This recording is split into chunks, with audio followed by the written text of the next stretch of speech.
परशुराम ने कर्ण को श्राप दिया। कर्ण द्वापर युग के एक महान योद्धा में से एक थे, लेकिन उनको मिला श्राप उनकी मौत का कारण बन गया। कर्ण को उनके जीवन काल में 2 श्राप मिले थे। उन्हें पहला श्राप उनके गुरु भगवान परशुराम ने दिया था, जबकि दूसरा श्राप एक ब्राह्मण ने दिया था। कर्ण को बचपन से ही धनुर्धर बनने की चाहता थी, लेकिन सूत पुत्र होने के कारण कोई उन्हें शिक्षा नहीं देता था।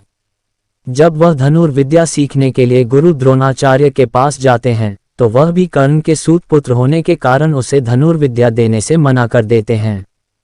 इससे कर्ण निराश होकर भगवान परशुराम के पास पहुंच जाते हैं, लेकिन भगवान परशुराम भी सिर्फ ब्राह्मणों को ही विद्या देते थे। अब कर्ण किसी भी तरह से धनुर्विद्या सीखना चाहता था, तो वह भगवान परशुराम से झूठ बोलता है कि वह ब्राह्मण है। भगवान परशुराम भी कर्ण को ब्राह्मण समझकर उसे शिक्षा देने लगते हैं। जब कर्ण की शिक्षा खत्म होने वाली होती है, तब एक दिन उनके गुरु भगवान परशुराम दोपहर के समय कर्ण की जंघा पर सिर रखकर आराम कर रहे होते हैं। थोड़े समय बाद वहां एक बिच्छू आता है, जो कर्ण के जंघा पर काट लेता है। अब कर्ण सोचता है कि अगर वह हिला या बिच्छू को हटाने की कोशिश की, तो गुरु परशुराम की नींद टूट जाएगी। इसलिए वह बिच्छू को हटाने की बजाय उसे डंक मारने देता है। कर्ण काफी समय तक बिच्छू के डंक से होने वाले दर्द को सहता रहता है। फिर जब कुछ समय बाद गुरु परशुराम नींद से उठते हैं, तो वह देखते हैं कि कर्ण के जांघ से खून बह रहा है। ये देखकर भगवान परशुराम गुस्से में कहते हैं, इतनी सहनशीलता सिर्फ किसी क्षत्रिय में ही हो सकती है।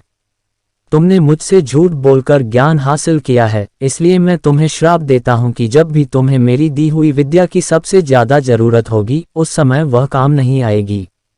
इससे निराश होकर कर्ण अपने गुरु से कहता है कि वह स्वयं नहीं जानता कि वह किस वंश और कुल का है। ऐसे में वह सारी बातें अपने गुरु परशुराम को बताते हैं। ये जानने के बाद भगवान परशुराम को श्राप देने पर पछतावा होता है, लेकिन दिया हुआ श्राप वापस नहीं लिया जा सकता था। इसलिए वह अपना विजय धनुष कर्ण को वरदान के रूप में देते हैं। इसके बाद कर्ण भगवान परशुराम के आश्रम से विदा लेते हैं। इस घटना के कुछ वर्षों बाद एक दिन कर्ण जंगल में किसी अत्याचारी राक्षस का पीछे रहे होते हैं। वह राक्षस को निशाना बनाते हुए उसे मारने के लिए बाण चलाते हैं, लेकिन राक्षस अचानक गायब हो जाता है और बाण दलदल में फंसी एक गाय को लग जाता है। बाण लगने से गाय की वहीं पर मौत हो जाती है। उस गाय का स्वामी एक ब्राह्मण होता है, जो गाय की दुर्दशा देखकर कर्ण को वहीं पर श्राप दे देता है।